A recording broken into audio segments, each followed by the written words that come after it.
Mieloproliferativne bolezni so bolezni kostnega mozga, ko gre zaradi pridobljene mutacije za prekomerno produkcijo določenih krvnih celic. Gre za klonske bolezni, ki jih lahko dokažemo z mutacijo, ki dokazuje njihovo predrakovo oziroma klonsko ozadje. Ena izmed mieloproliferativnih bolezni je policitemija rubra vera ali prava policitemija, kot jo imenujemo. Gre za povečano število rdečih krvničk v krvnem obtoku. Posledica tega povečanja je pridobljena mutacija, najpogosteje gre za JAK2 pridobljeno mutacijo, ki jo potrdimo pri večini bolnikov v 96%. Še zmeraj pri 4% ne potrdimo, kljub temu, da ostaja neko genetsko ozadje.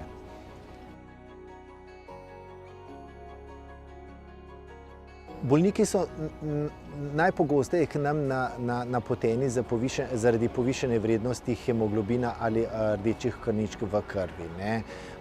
V prvi vrsti izključimo druge reaktivne vzroke, ki so lahko posledica tega, in to je največkrat za pomanjkanje kisika v telesu, kar imenujemo hipoksemija, ki je pogosta pri kadilcih ali pri močnejših ljudeh, ki ponoči smrčijo. Telo se odzove na tak način, da proizvede več rdečih krvničk. Nevarnost te bolezni, kadar gre za potrjeno bolezen, kratkoročna, je seveda povečana viskoznost krvi oziroma povečana gostota krvi in tromboze, predvsem arterijske. Namen zdravljenja take bolezni je, kot to imenujemo, citoredukcija oziroma zmanjšanje števila rdečih krvničk v krvnih žilah, s tem tudi zmanjšamo tveganje za tromboembolične zaplete.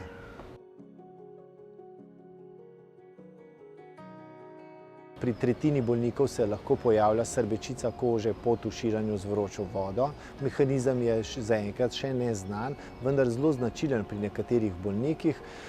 Tako kot za vse druge mieloproliferativne bolezni je tudi pri policitemiji ob napredovali bolezni tudi značilna kronična utrujenost in tako imenovani B-simptomi se lahko razvijajo, to so izguba telesne teže in nočno potenje. Bolnik običajno s seboj prinese izvide, da vidimo, koliko časa ima povišane vrednosti hemoglobina in rdečih krvničk in ali gre samo za izolirano povišano vrednost hemoglobina in morda tudi kakšnih drugih celic v krvi, običajno trombocitov in ali levkocitov. Že ob pregledu bolnika in v pogovoru z njim, ko vzamemo natančno anamnezo in povprašamo o značilnih simptomih in znakih policitemije, če tega bolnik ob začetku diagnoze nima in glede na krvno sliko sumimo, da bi šlo za policitemijo, v prvi vrsti izključimo vse tiste razloge, ki posnemajo oziroma zaradi katerih je vrednost hemoglobina v krvi povišana. Kot sem omenil, so to recimo kajenje ali neka prekomerna telesna teža, smrčanje ponoči in tako naprej. Takrat pride do reaktivnega povečanja, telo se na tak način odzove, da pride do povečanja rdečih krvničkov v krvnem obtoku. Če obstaja zelo sum, gremo korak naprej, izmerimo raven eritropoetina v krvi, to je hormon, ki ga izločajo ledvice, ki je pri policitemiji značilno znižan oziroma pod spodnjo referenčno mejo. Potem pa še naročimo posebne specialne preiskave molekularne genetike iz krvi. Tukaj ni potrebno, da opravimo punkcijo kostnega mozga in kot sem povedal, pri 96 približno procentih primerov, ko gre za policitemijo rubra vera, dokažemo molekularno oziroma genetsko ozadje. Gre za pridobljeno mutacijo, s katero te celice pridobijo neko avtonomnost, da prekomerno nastajajo v kostnem mozgu, ne da bi imele neko kontrolo ledvic ali organizma. Se pravi, gre za bolezensko stanje, ki ga je potrebno zdraviti.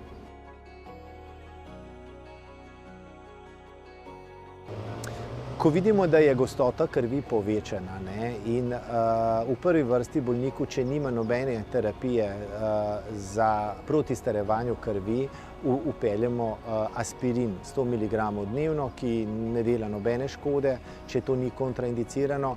Potem se odločimo glede na starost bolnika. Pri mlajših bolnikih pride v upoštev najprej vene punkcije. To so v bistvu gre za puščanje krvi, zato da spravimo viskoznost krvi pod določeno mejo. Za moške je ta 45%, za ženske 42%. S tem tudi močno znižamo tveganje za nastanek tromboemboličnih zapletov. Ob tem bolnik ves čas jemlje aspirin 100 mg. Število punkcij je odvisno od tega, tudi kakšna je sama aktivnost bolezni in kakšna je vrednost začetne hemoglobina in hematokrita. Druga možnost, namen teh punkcij je tudi to, da telo izčrpamo v bistvu zaloge železa, in ko telo nima zadosti železa, na ta način upočasnimo nastajanje rdečih krničk v železu. Tako da tem bolnikom tudi svetujemo neko dieto brez rdečega mesa oziroma brez prehrane, ki je bogata z železom. Druga možnost je zdravljenje z interferonom alfa. Gre za zdravljenje z citokinom, ki ga si bolnik sam aplicira v obliki podkožnih injekcij. Interferon alfa deluje na citoreduktivno, to pomeni, da zmanjšuje produkcijo in upočasnjuje delovanje kostnega mozga.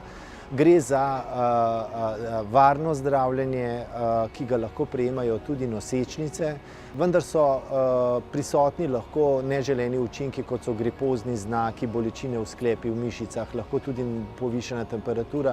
Tako da bolniki, ki si aplicirajo to vrstno zdravljenje, običajno si dajo injekcijo, vzamejo lekadol in prespijo te neželene učinke, ki so predvsem prisotni prva 2 meseca, potem se nekako telo navadi in izvenijo.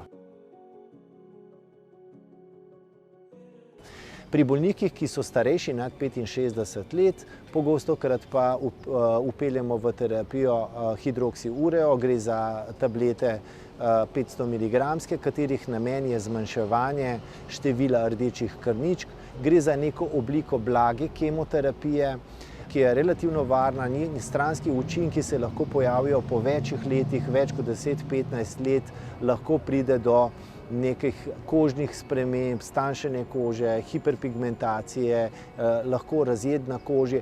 To bolnike vedno opozorimo na te možnosti, to je manj kot 10%, da pride do tega, ampak vse bolnike opozorimo na to, in če se te stranski učinki pojavijo, potem pa tudi začasno prekinemo terapijo ali pa zamenjamo za drugo obliko zdravljenja.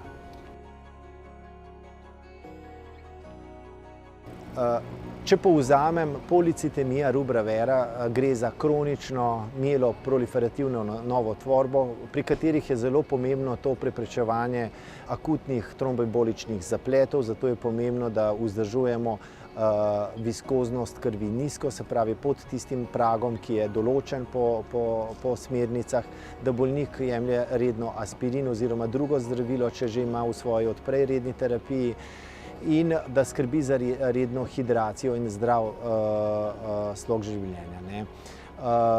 Komplikacije se lahko zapletejo predvsem ob neki dehidraciji in tako naprej, ampak gre za relativno benigno bolezen, ki se jo v dolgih letih in dolgotrajno da obvladovati, in če bolnik sodeluje z zdravnikom, če upošteva vsa navodila, mislim, da večina bolnikov preživi ali pa živi s to boleznijo popolnoma brez nekih hujših zapletov ali tveganj.